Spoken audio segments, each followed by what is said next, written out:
이솝 우화에 있는 이야기입니다. 숲속의 사나운 사자가 어느 날 농부의 딸을 보고 첫눈에 반해버렸습니다. 농부를 찾아간 사자는 딸과 결혼시켜달라고 졸랐습니다. 농부는 말도 안 되는 일이라며 단박에 거절하고 싶었지만 사자의 행패가 무서워서 감히 그러지 못하고 고민하게 됐습니다. 이러한 농부에게 꾀돌이 여우가 찾아와서 사자를 쫓아내는 방법을 알려주었습니다. 다시 찾아온 사자에게 농부는 이렇게 말합니다. 결혼을 허락하기 전에 한 가지 조건이 있네. 우리 딸이 자네의 이빨과 발톱을 너무 무서워하니 신부를 위해서 그것을 다 뽑고 오게. 그러면 허락해 주겠네. 이 말을 들은 사자는 신이 나서 아픔을 참고 정말 이빨과 발톱을 다 뽑아버리고 왔습니다. 그리고 호기롭게 결혼을 요청했지만 이빨과 발톱을 뽑은 사자는 더 이상 맹수가 아니었습니다. 그저 길거리에 큰 개에 불과할 뿐이었습니다.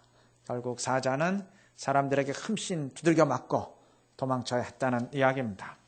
어린이 인형극 소재로도 많이 활용되는 이야기인데 어쩌면 오늘 우리 그리스도인들이 이러한 멍청한 사자와 같은지 모릅니다. 예수님의 제자들은 예수님이 승천하시기 직전까지도 말씀을 깨닫지 못하고 로마를 정복하고 이스라엘 나라를 세우는 때가 이제 바로 지금이죠 라고 질문했습니다. 이들은 죽음도 이기신 예수님이 능히 이 땅을 정복하리라 기대했을 겁니다.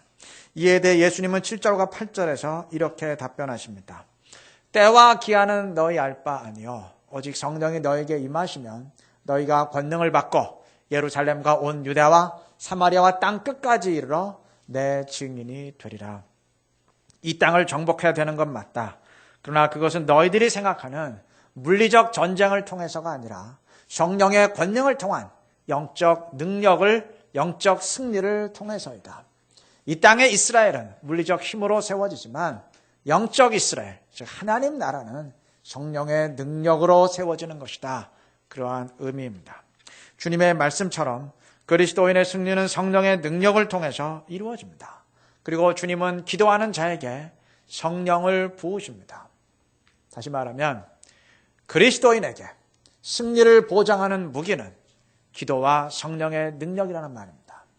그럼에도 우리 그리스도인들이 기도를 우습게 여기고 성령을 힘입지 않는다면 스스로 이빨과 발톱을 뽑아버린 사자와 무엇이 다르겠습니까? 본문 14절 마지막 부분은 제자들의 모습을 이렇게 증언합니다. 마음을 같이하여 오로지 기도에 힘쓰니라. 장을 넘겨서 2장 42절 역시 동일하게 증언합니다. 서로 교제하고 떡을 떼며 오로지 기도하기를 힘쓰니라. 이들은 전심으로 기도했고 그러했기에 성령을 힘입어서 세상을 능히 이겨갈 수 있었습니다. 주님은 기도하는 자에게 성령을 부으시기 때문입니다.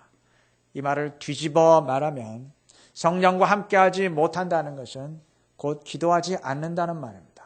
기도하지 않기에 성령을 힘입지 못하고 혼자의 힘으로만 발버둥치는 것이고 그러하기에 내 능력 이상을 벗어나지 못하는 겁니다. 여러분, 인간 내부에서 끌어내는 능력과 성령이 주시는 능력은 땅의 능력과 하늘의 능력의 차이입니다. 말 그대로 하늘과 땅의 차이입니다. 주님의 능력을 배제하고 혼자 힘으로만 하는 신앙생활은 그건 종교적인 소꿉놀이에 불과한 겁니다. 주님의 일을 하는 것도 물론 중요하지만 그보다 더 중요한 것은 주님과 함께 일하는 것입니다. 제가 언젠가 이러한 일화를 소개한 적이 있습니다. 한 아이가 엄마를 따라서 식료품 가게에 갔는데 엄마가 물건을 사는 동안 가만히 서서 그 상자 속에 담긴 빨간 앵두를 쳐다보고 있었습니다. 이를 본 주인 할아버지가 곁에 와서 말합니다.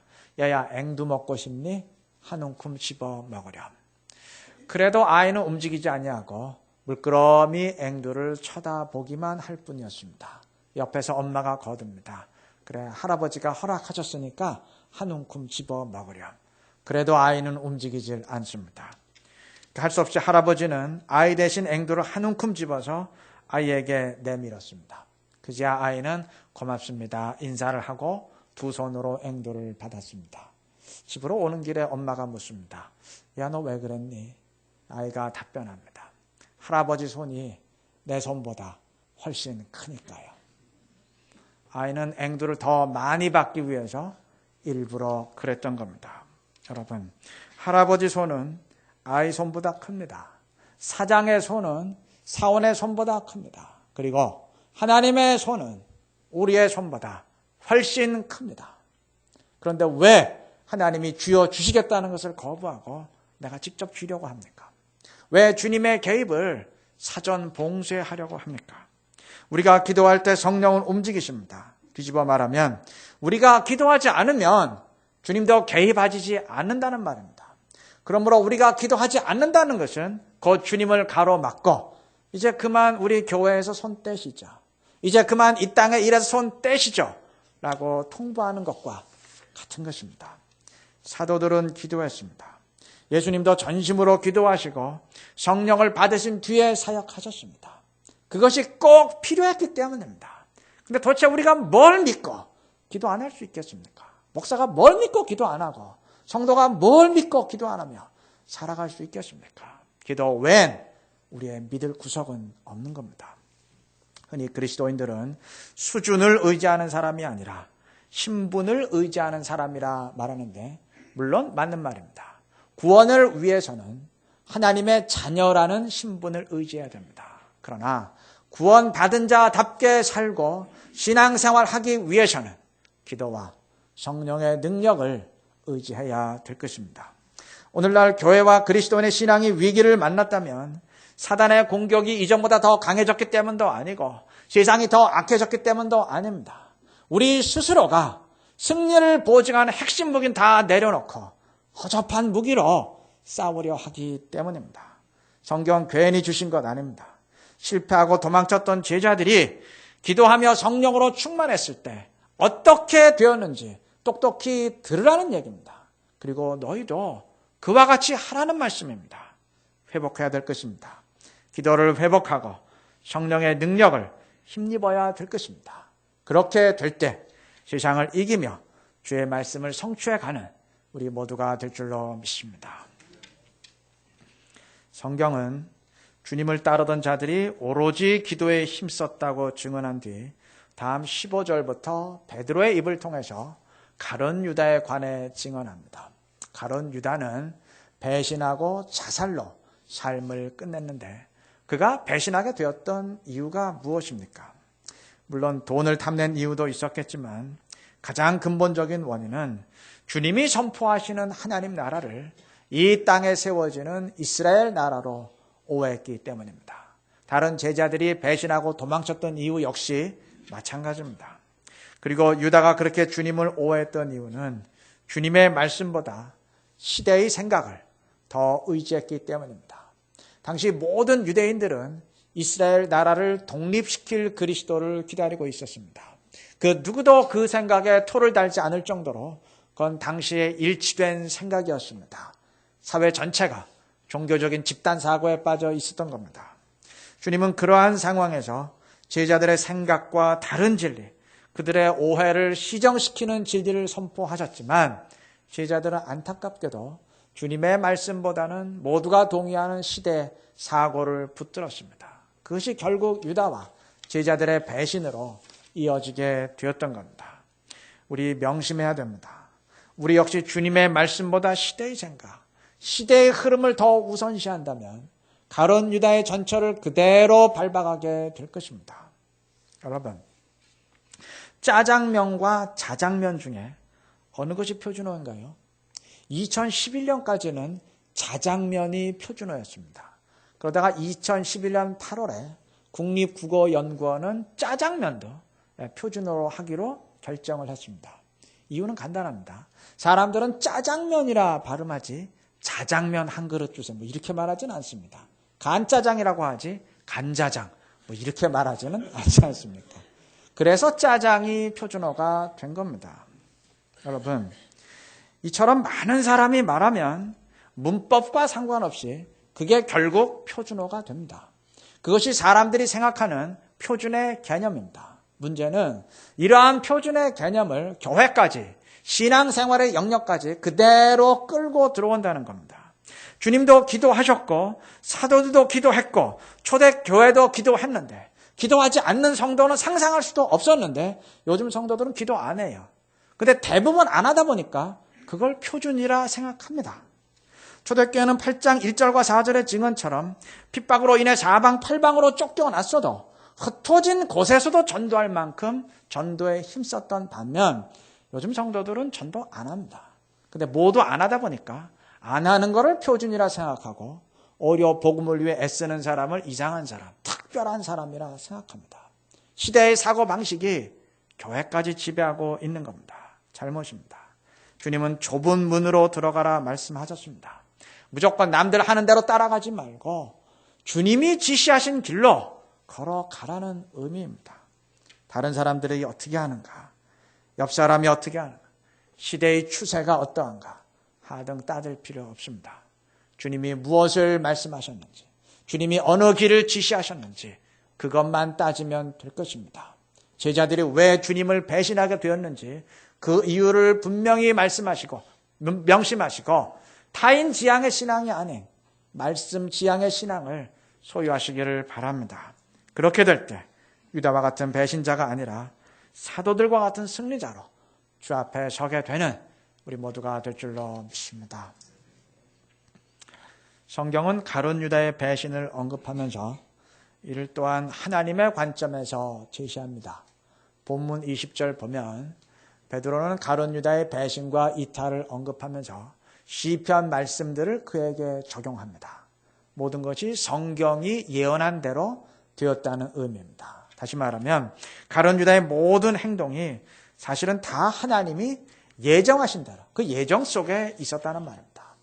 아울러 25절 중반 부분 보면 유다는 이 직무를 버리고 제 곳으로 갔나이다 라고 말하는데 이 구절에서 제 곳으로 갔다는 말은 그 원어적 의미로 천국이든 지옥이든 다 이미 정해진 대로 정해진 자신의 운명대로 갔다는 의미입니다. 여러분, 유다의 배반과 이탈이 이처럼 하나님이 정하신 대로 되었다는 것은 다시 말하면 모든 것이 하나님의 주권 속에 있었다는 말입니다. 그럼 아마 질문하실 겁니다. 아니 그렇게 하나님이 정하신 대로 다 된 거라면 유다의 책임은 아니지 않습니까? 사람이 어떻게 하나님의 뜻을 거부합니까? 그로서도 어쩔 수 없었던 것 아닙니까? 질문하실 터인데 사실 하나님의 주권과 연관해서 꼭 따라다니는 질문이 하나님의 주권과 인간의 책임과의 관계입니다. 우리의 구원과 신앙생활에 관해서도 이러한 질문은 항상 따라다니게 되는데 복잡하게 생각할 거 없습니다.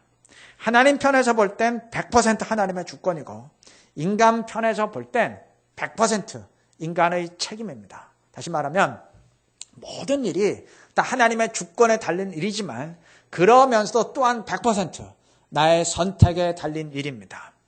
아니 어떻게 그렇게 하나님의 주권과 인간의 선택이 100% 양립할 수 있나요? 의아하실 텐데 인간의 머리로는 이해가 불가능하지만 하나님이 그렇게 작용하시고 역사하시는 겁니다. 그러므로 우리는 신앙과 삶의 모든 영역에서 한편으로는 모든 것은 다 나에게 달렸다. 내가 하기 나름이다. 우리 하기 나름이다. 이렇게 생각하며 능동적으로 살아가되 그러면서도 또한 모든 것은 다 하나님의 주권에 달린 일이다 생각하면서 전적으로 하나님을 의지해야 될 것입니다. 이러한 상반되는 태도를 동시에 지니는 것이 온전한 신앙입니다. 그러하게 신앙이 성숙한 사람들은 이 일을 하는 과정에서는 모든 것이 나에게 달렸다라고 생각하며 능동적으로 헌신하고 그래서 일이 성취되게 되면 이것은 내가 한 것이 아니고 하나님이 하신 일입니다. 다 하나님께 달린 일이니까요.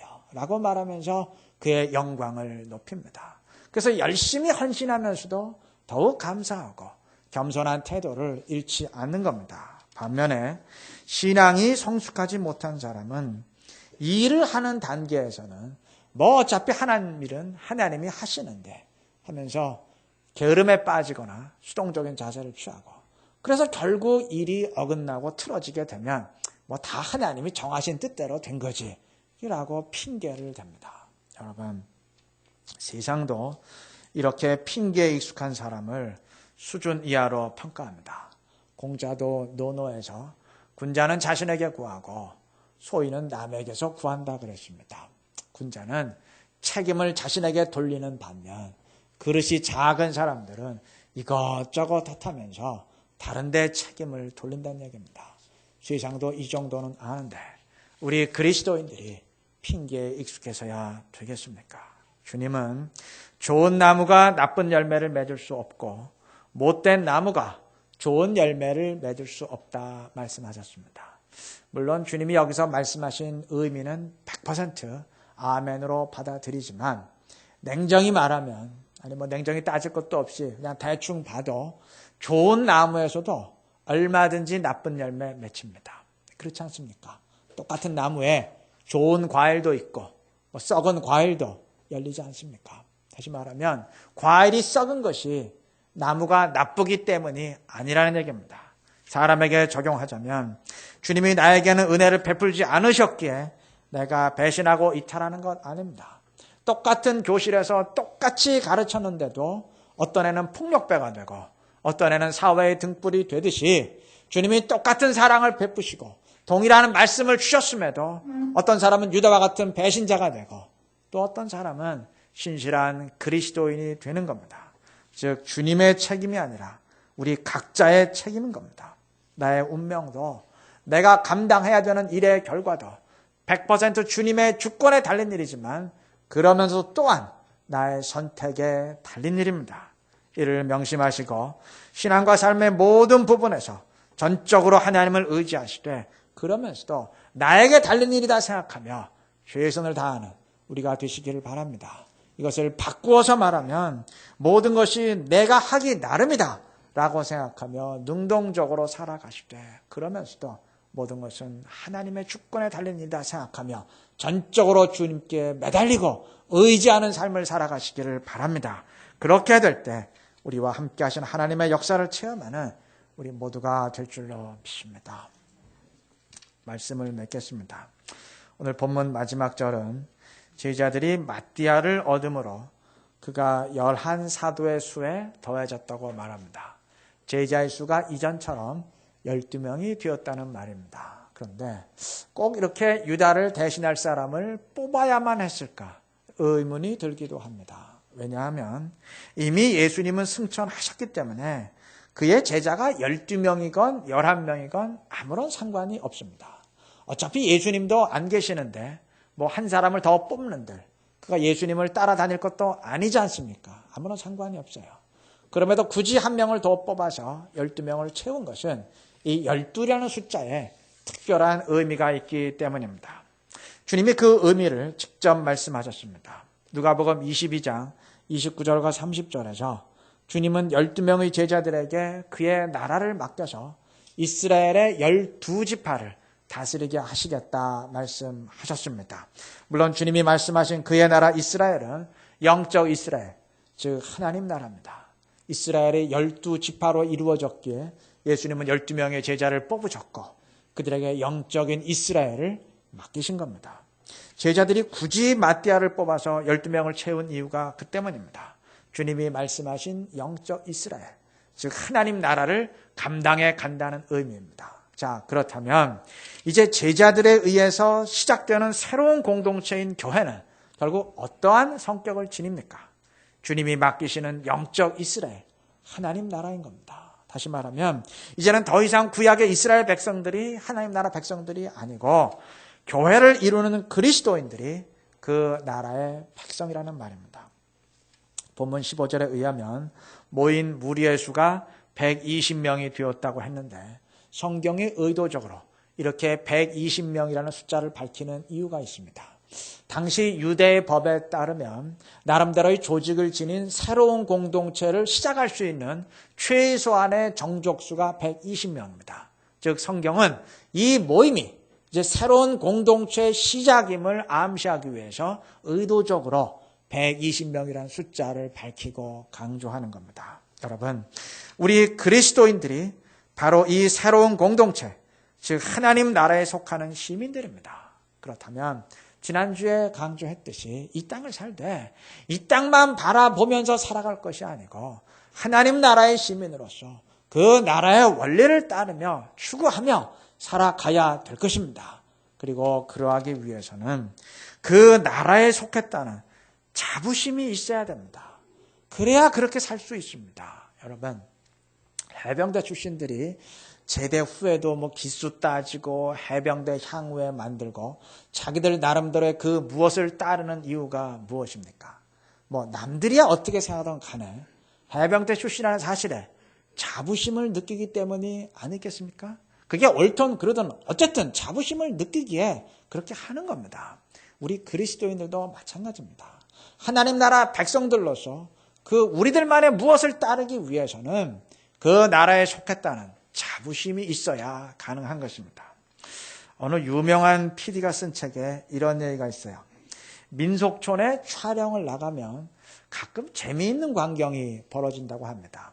여러 방송국에서 사극을 찍느라 촬영을 나온 경우 어쩔 수 없이 서로 부딪히게 되지 않습니까? 그때 시청률이 아주 높은 드라마는 엑스트라들도 목에 힘을 주고 다닌다고 합니다. 근데 반면 시청률이 잘 안 나오는 드라마는 엑스트라들도 고개를 푹 숙이고 시선을 피한다는 거예요. 여러분, 주연 배우들이 그러는 거야 이해가 되지만 엑스트라는 특별히 하는 일이 없지 않습니까? 포졸 1, 2, 3이나 죽은 시체 이런 게 시청률하고 무슨 상관이 있습니까? 아무 상관이 없잖아요. 그런데 희한하게도 그러한 장면이 벌어진다는 거예요. 여러분, 드라마가 잘 나가도 엑스트라가 자부심을 갖고 목에 힘을 줍니다. 하물며 하나님 나라의 엑스트라도 아니고 주인공들인 우리 그리스도인들이 의기소침하고 자부심을 갖지 못한다면 그건 결국 하나님 나라를 안 믿는다는 말밖에 그건 더 되겠습니까? 하나님의 자녀로서 우리 모두 그 나라에 속했다는 자부심을 지니시기 바랍니다. 그러한 자부심을 가지고 그 나라의 시민으로서 그 나라의 원리대로 살아가시기를 바랍니다. 그 나라 백성들에게 주신 기도와 성령의 능력을 늘 의지하시기를 바랍니다. 그렇게 될 때 이 땅에서도 하나님 나라의 축복에 참여하며 살아가는 우리 모두가 될 줄로 믿습니다. 이런 우리 모두가 되시기를 그리스도의 이름으로 축원합니다.